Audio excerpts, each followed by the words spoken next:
Nityanandam. With all auspicious blessings and grace of my Guru, Bhagavan Shri Nityananda Paramashivam, I welcome you to this episode. Chicago has had its first ever African American gay mayor elected, publicly elected to its office.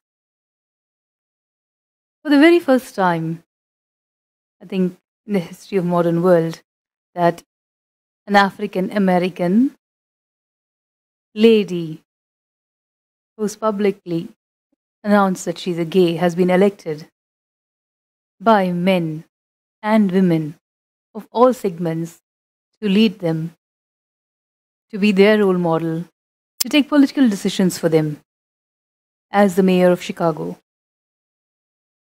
Lori Lightfoot has set a new benchmark, be it gender wise or race wise.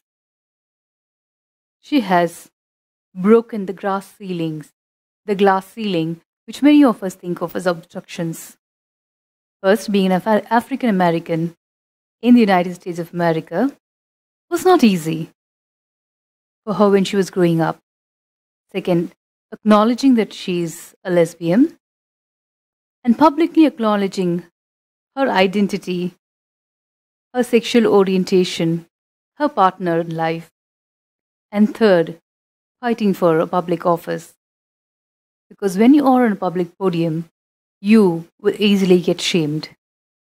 But overcoming that shame with the powerfulness that can only define the inner powerfulness of her, that can define the powerful feminism that we all want to live and lead. Body shaming, gender shaming, racial shaming has become very common, especially with eve teasing being such a common practice in all Indian films. Be it the Hindi films or Tamil films, the first introduction between the leading man and the leading lady would always be mostly, almost 80% of the films would be where the hero is teasing the heroine or describing how beautiful she is or making fun of her. What seemed to be entertainment decades ago when this eve teasing started as a concept in films has become a social evil, an evil that we ourselves are not able to contain, to stop. It has come down to such grassroots levels that even in classes as young as the first or the second standards, children are teased. Either they're fat or too dark, or too awkward or too ugly. Body shaming has become a commonality.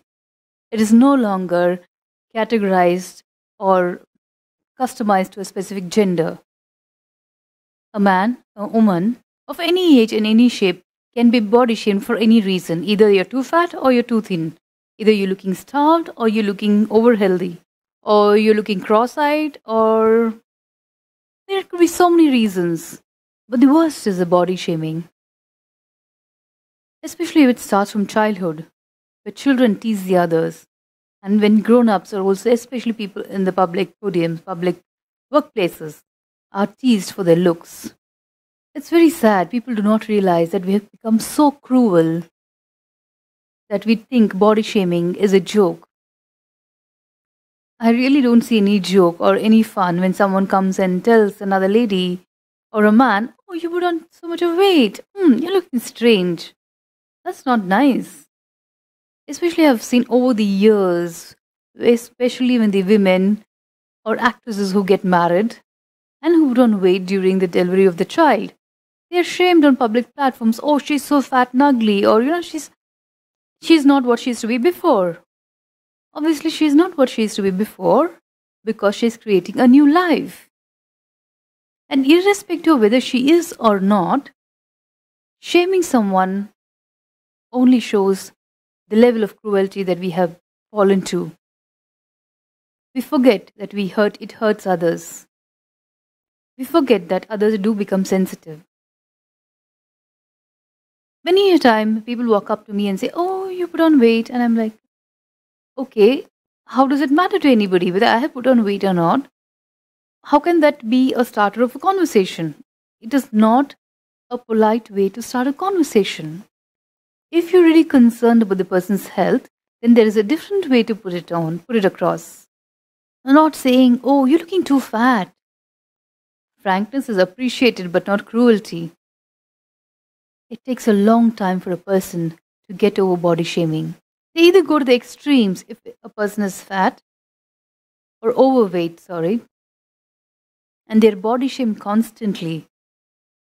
They go to the extreme of not caring for themselves, feeling hurt, feeling lonely in their battle of weight loss. Or if they're too thin or too ugly, they start developing a self hatred and a self pain, which makes them feel that their life is not worth living. They begin to feel abandoned. They feel there is no one for them. But today, body shaming has become so common that every second person does it to a third person. Especially, I'm seeing on Twitter handles or Facebook messages, people just call out and shame others for no reason. You won't even know the other person, but you're happy to call them all kinds of names and demean them, demoralize them. Again, there are two segments to this. One, how do I feel when someone body shames me or Eve teases me? And what makes me body shame another person, tease another person, knowing all of us subtly and subconsciously know that it's not the right thing to do, but still we do it. What is it inside of us that propels us to be cruel to another human being, knowing that we are being cruel? Why are we not able to stop ourselves? What kind of an ego satiation that we need from being cruel to another person? You feel like, oh, you feel satisfied. I've seen that in many people. The moment they body shame a person or tease another person, there is a subtle satisfaction in themselves. That satisfaction is only called sadism. The sadistic nature is such that even we do not realize that we are being sadistic. But let someone else tell you that, you become all defensive, you fight back with them, you talk behind their back saying, oh, how can she or he talk about me like this? How does it matter to them? But it does not stop us from body shaming another person.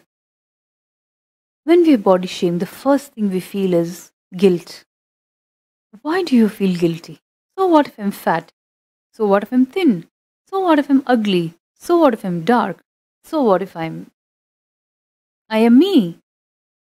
Becoming powerful inside of you will teach you to handle these situations without falling into this low conscious self-hatred thoughts. Developing powerful cognitions, life-based solutions, life-based thought currents is the only solution to get yourself out of this body shaming, eve teasing cruelty that we all experience. For example, when you're body shamed or someone is being cruel to you for some reason, you have two choices. One, you can either go into suffering mode, saying, oh, people are all wicked to me, nobody loves me, and then ruin your day by crying. And then to get out of it, you need to either go for a movie or go on a shopping spree or eat some food or drink something, get addicted. That is life negative suffering solution. But if you decide that nobody has the right to make me feel ashamed of my existence, if you decide that being powerful is the only way to walk out of this cruel human nature that all of us have evolved over the period of time, called body shaming or shaming someone, you need to develop powerful cognitions. Each of us develop different kinds of powerful cognitions. So it's an individual's journey to develop the powerful cognition that is required to come out of this cruel eve teasing that we all experience. When I was in school, people would call me, I'm too tall. Or I used to feel a little awkward because people kept on saying, I'm too tall, I'm too tall, I'm too tall. Then later on, a few years later, someone told me, oh, you smile too widely. You should not smile too widely. It is not fashionable to smile widely. And then for many years, I was like having this half smile, thinking that was the most polite way to smile at people. And I forgot how to enjoy even smiling at people. But over a period of time, it took me many years to understand that I was losing my individuality, my joy, and it's making me restricted and suffocated because of other people's opinion about me. How I smile cannot offend someone. How short I am, or how tall I am, or how thin I am, or how fat I am, should not make people be cruel to me. But by allowing their taunts to hurt me or make me feel inferior, I am handing them the weapon with which they can control my life. And the day I came to the decision that my life should be my decision, how I look, how I feel inside of me, should only be decided by me based on my choices, not because someone told me I look ugly, someone told me I look fat, or someone told me I look whatever. The day you develop the powerful cognition, you will see two things will evolve. One, you will find the powerful way to respond to people when next time they're the body shaming you or teasing you. And the way you respond to that person, that very response will be a powerful statement that the body shaming and the eve teasing just automatically just disappears from your life. That is the power of completion and powerful cognition. The second, you will find a solution that you will want to implement because it makes you happy. If you're too fat, too obese, we will find thousand ways. We will do researches. We will find thousand ways to lose weight because I want to feel good about myself. It is not because someone is going to say I'm obese or another person is going to say I'm too fat, but because I want to feel good about myself. And when I die, I want to have all my faculties working intact. If I'm too dark, either I will learn and be proud that I am dark, and I'll be able to carry it with such a confidence and such panache. It'll set a role model.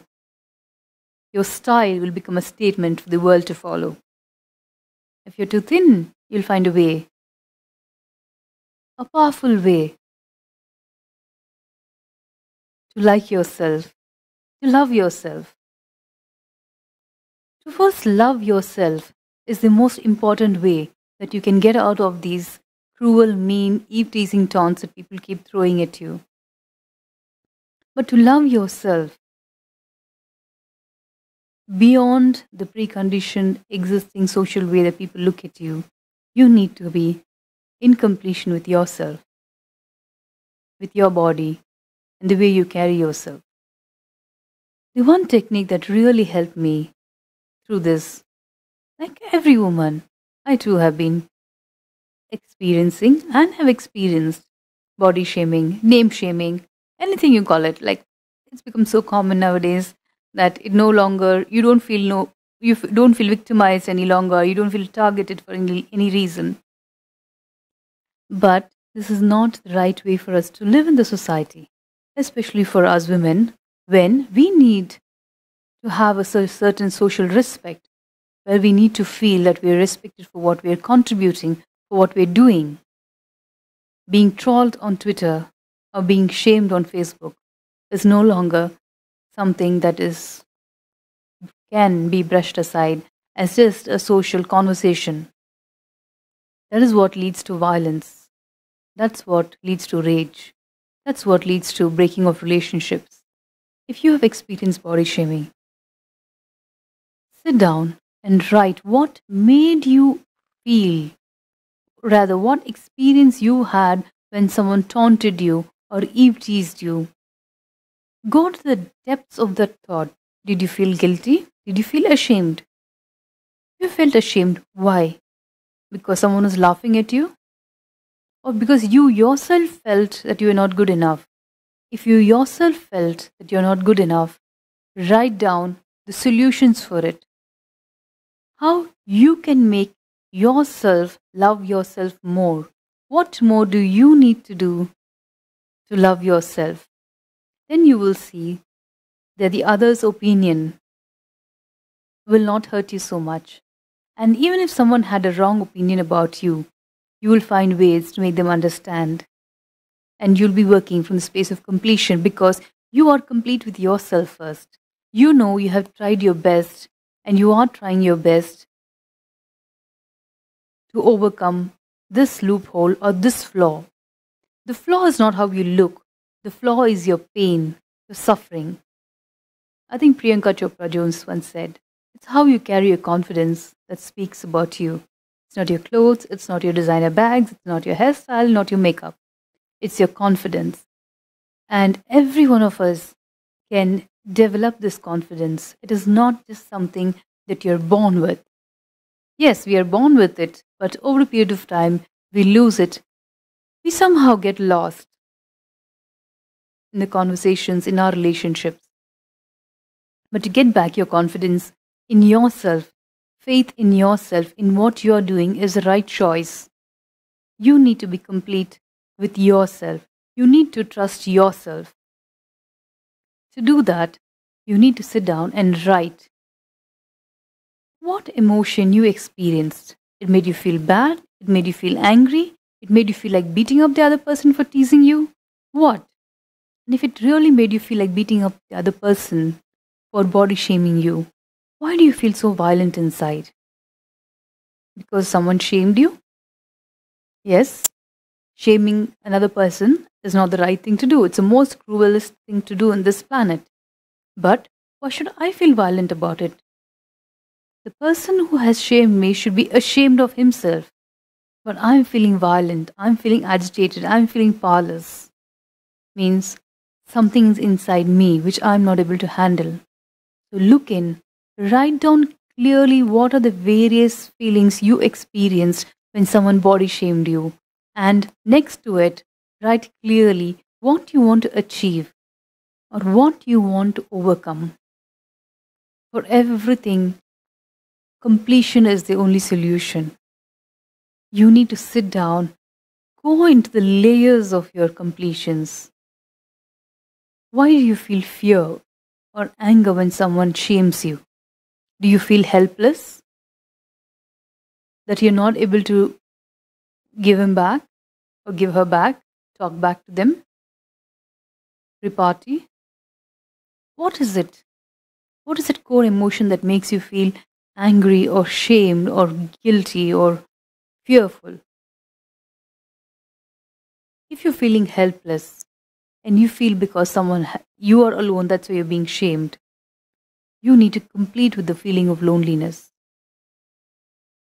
Only when you complete with that feeling of loneliness, you will understand you are your best friend and you have the power inside of you to overcome these emotions. And you don't need a psychiatrist, you don't need a friend, you don't need anybody else. But the most important thing is you need to sit and write down why you feel lonely or why you feel helpless or why you feel angry.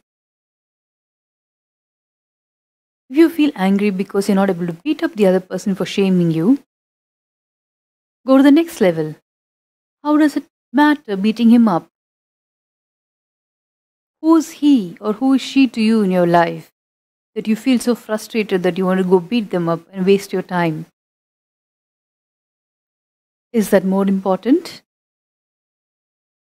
No, it is not. Why will you waste your time on someone you don't even know, whom you're never going to see, who's not going to be of any use to you in your life? And if it's your best friend who teased you, have an open conversation with them. Tell them you feel hurt. and I'm sure they all will understand and be supportive.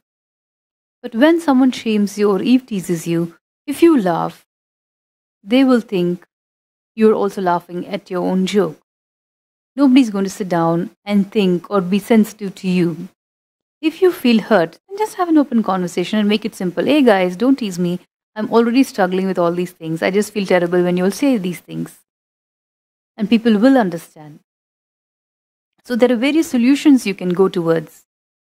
Choosing how you respond and react is your decision. And make those decisions from a space of powerfulness without feeling fear or greed or hurt or anger. To do that, sit, take time every day to do this completion exercise. Write it down. Writing down is the most important aspect in this whole completion exercise because mind does not remember. When a similar incident occurs again, you will not remember the powerful cognition you gained the last time. That is why you need to go back to your book, open and see, okay, the last time I experienced this is what I wrote down, and this is what I understood as a powerful cognition. The moment you read it, you will understand how silly you were in feeling fear, shame, guilt, anger. Again, in life, whatever you fear always happens. To avoid that, I will not say overcome your fear, I will say complete with your fear so you never feel fearful of anything in your life. But today, sit down and write all the body shaming incidents that you have experienced or you have told to someone. What is the subtle sadistic attitude that made you shame others, tease others, either for their looks or the way they talk, their slang, their languages? What is it that made you tease others? What satisfaction you derived from shaming someone or putting someone else down? Write that down. And why you did what you did. And you will see, the moment you write it down and you realize you were cruel, you were not human being, you will simply shift out of such thought. I hope this video is of help to each and every one of you all, because when you eradicate your inner violence is when global peace will be possible. Global violence is nothing but an eruption from the violence each one of us are carrying inside of us. The moment we look in and forcefully complete with the violence, the sadism, the anger, the sorrow that we all have experienced or carry, the society makes us believe that these are normal, common emotions. It is not true. You need not always be upset or angry if someone shames you. You can just laugh it off from a space of powerfulness and feel sorry for the other person because he or she is suffering somewhere in some way that he is hitting out at the other person. Body shaming is as cruel as plucking the wings of a live pigeon. If you visualize how tender a pigeon is, and you're sitting and plucking its wings or feathers one by one when it's alive, body shaming is as cruel as that. Because the impact of body shaming lives with the person forever. For no fault of theirs, for no reason of theirs. They suffer. And we have no right, by any vivid imagination, we have no right to be the cause of other people's suffering. But most of us do it very unconsciously, which is why writing down will make you conscious of how insensitive we have become to another human being, to another person. This is what Swamiji says, unconscious living. But by writing it down, you start becoming conscious of what you're doing, what you're talking, how you're talking to the other person. And this is conscious living, which will lead you to enlightenment. Keep watching my YouTube channel for more such videos which will help us to empower ourselves. Empowering our inner space is nothing but making ourselves free from being dependent on any other person, be it financially, psychologically, physically, for any reason. You will be having the ability to create what you want from your inner strength in any situation, any circumstances of life. Share, like, and leave your comments below in this link. I have much more to share from my guru's teachings, which have helped me to empower myself. Being empowered does not mean just going out and working or fighting or standing up for my rights. Being empowered means being stable in my decisions. Being empowered means having the ability to be able to trigger a change. That is what each and every one of us should become. Each and every one of us, each and every woman has the ability to be that trigger for change in her family, in her society. But unfortunately, we have been taught that we women are each other's enemies. We have been taught that women need to fight like men for their rights. It's not true. We just need to be empowered, and all our rights will be recognized. And we will be recognized and handed over the mantle that we all want, equal rights in the society. Thank you for watching. Nityanandam.